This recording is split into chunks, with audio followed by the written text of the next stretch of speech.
In this video, I'm going to show you how to use MongoDB with ASP.NET. We will create an API that allows CRUD operations on a movie database. I will use Visual Studio 2022, Postman for testing the API, and MongoDB. Let's go! MongoDB is a document-based NoSQL database. Unlike a relational database which stores data in tables, MongoDB stores data as documents that are organized into collections. I'm going to work with MongoDB on my local computer. I've already installed an instance of the MongoDB server. MongoDB has a tool called MongoDB Compass that, among other things, can install and configure a database. If you don't want to use MongoDB on your local machine, you can always use MongoDB Atlas. MongoDB Atlas is a database as a service. I'm going to create a new database. I need to connect to my local server. I can click on the Create Database button. I name the database MoviesDB. I name the collection Movies. And I click on the Create button to generate the database. The database is created. Now I'm going to create a new ASP.NET application that will interact with this database. In Visual Studio, I'm going to create a new project. I select the ASP.NET Core empty template. I'm choosing the empty template because I'm going to take advantage of the .NET 6 Minimal API. I click on the Next button and I name the project Movies API. I click Next. Then I select .NET 6 as the framework, and I unselect this option here, Configure with HTTPS, because I don't want to deal with certificates in my local machine. I click on the Create button to generate the project. So the project is generated. To connect to MongoDB, we will need a NuGet package. So the name of the package is mongodb.driver. So this is the official .NET driver for MongoDB. Let's install it. I will also need to install another package, which is microsoft.extensions.option. This package will allow me to read a section from the configuration file. To connect to MongoDB, I will need some details like the connection string, the database name, and the collection name. I will store these details in the application configuration file. Let's create a new section for that.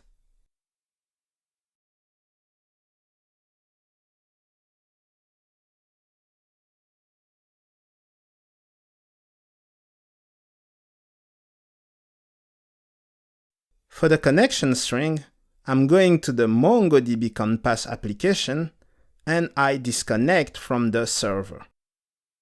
Now the connection string is displayed.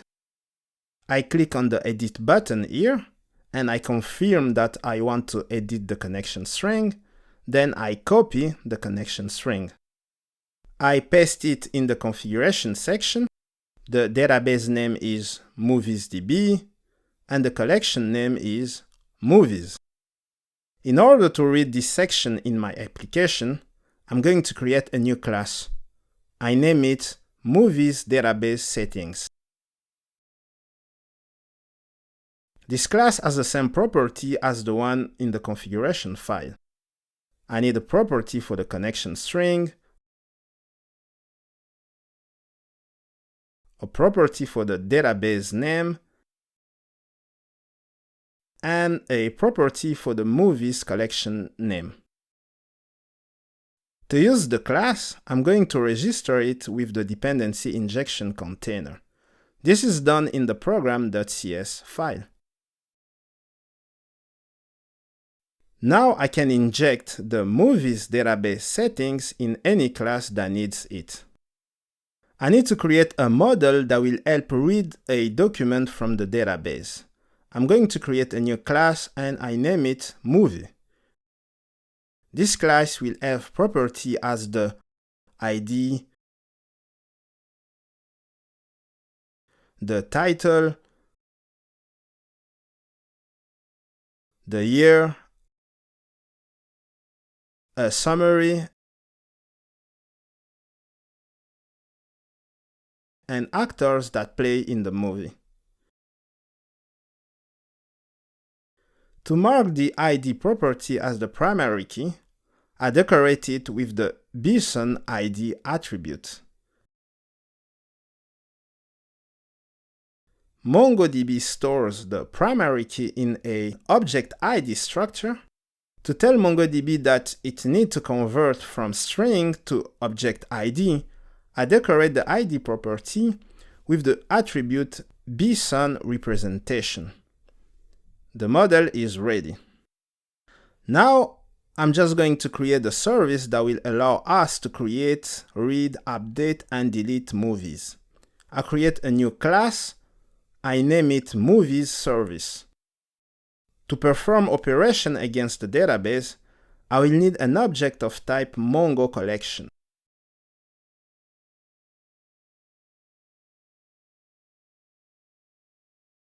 To get an instance of this object, I need to create an instance of Mongo client.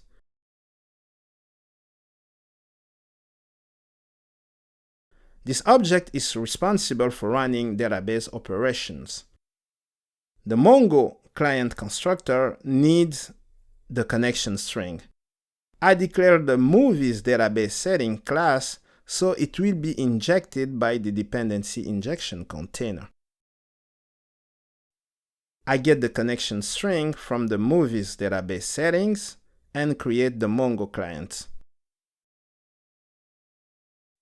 I invoke the getDatabase method on the Mongo client to get a representation of the database.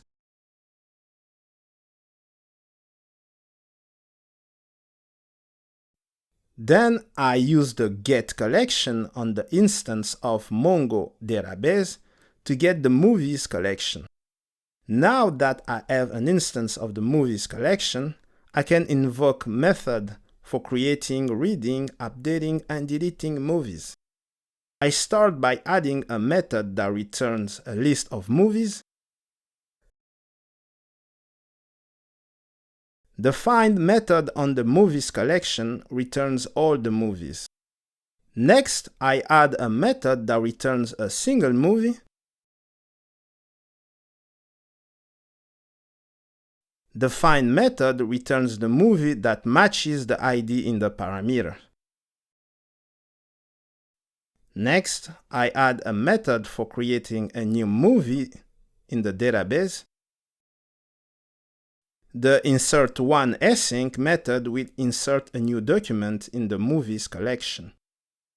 Next, I add a method for updating a movie. The replace_one_async method will replace the movie matching the ID I provide as a parameter. Lastly, I add a method for deleting a movie. The delete_one_async will delete a movie matching the ID provided as parameter. The movies service is ready. Now I am going to register it with the dependency injection container. I go back to the program.cs file. I register movies service as a singleton.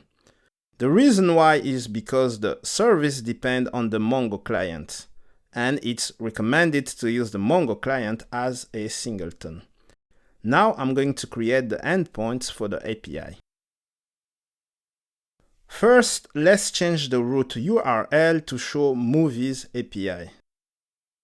Because the database is empty, I will start by creating an endpoint that will allow adding a new movie. I declare a new root API/movies. Because the root will be invoked with the HTTP post verb, I use the map post method on the web application instance. In the root handler, I declare a movies service and a movie object. The movie service will be injected through dependency injection. The movie object will be bound to the payload of the request. In the body of the handler, I invoke the create method on the movies service. After that, I return a 200 status code. So let's run the application. The API is running. In Postman, I create a new post request.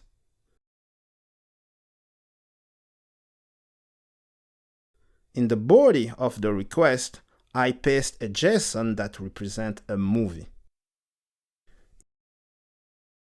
If I send this request, you can see in the result I get a 200 status code. The request was successfully executed. I add a second movie. I also get a 200 status code. Let's check the result in the database. In the MongoDB Compass application, I connect to the server. I select the movies.db database. You can see that the movies collection has 2 documents. Let's check inside. You can see the 2 movies inserted earlier. Nice, it works. Now that we have some movies in the database, we can add endpoints for reading those movies. I create a new root API/movies. I use the method map_get because the root will handle HTTP GET verb. In the handler definition, I declare the movies service for injection. Then I can invoke the get method on the movies service to fetch all the movies.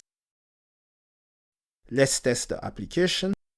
In Postman, I change the previous request to a get request.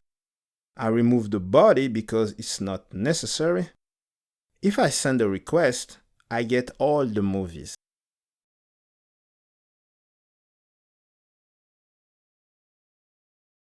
Now let's create an endpoint that will return a single movie. I copy the previous root definition, change the URL, and add a placeholder for the ID of the movie we want to retrieve. In the request handler, I first get a movie by its ID. If the movie is null, I return a not found response.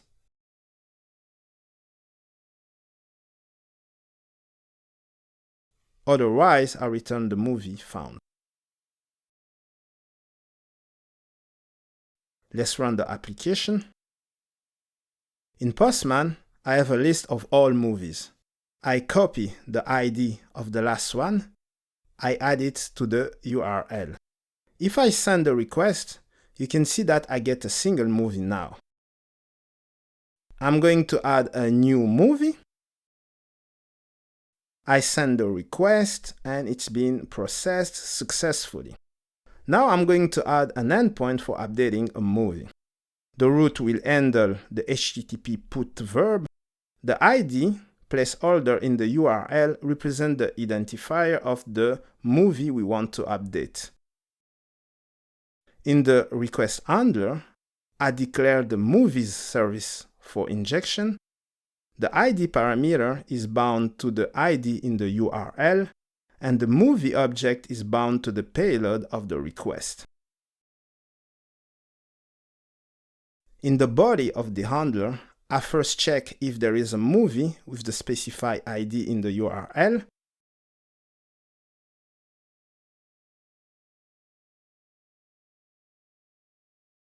If it is the case, I update the payload with the existing ID and submit it to the movies service for an update.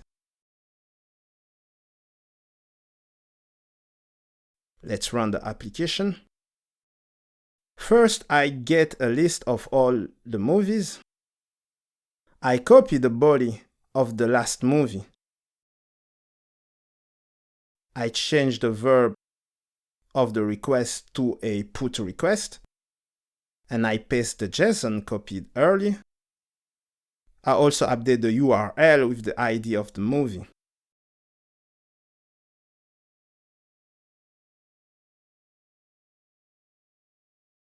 If I send a request, I get a no content result, which is the result I expected. Let's check in the database. If I refresh the data, you can see that the movie has been updated. Let's add the last endpoint for deleting a movie. The root will handle the HTTP delete verb. The ID placeholder represents the ID of the movie we want to delete. The parameters in the handler are similar to the previous endpoint.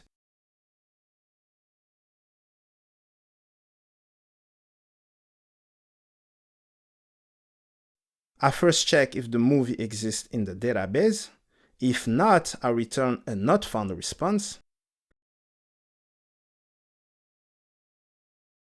If the movie exists, I remove it and return a no content response.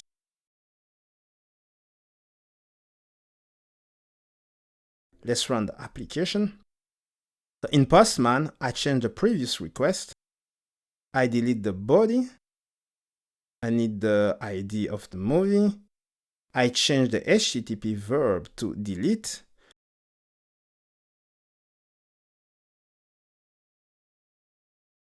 If I send a request, I get a no content response. The movie has been deleted. So let's check in the database. If I refresh the collection, instead of 3 movies, I have 2. So the last one has been deleted. It works. So this tutorial ends here. The link of the code will be in the description below. If you enjoyed this video, give it a like, leave a comment in the comment section, and subscribe to the channel. Thanks for watching. See you next time.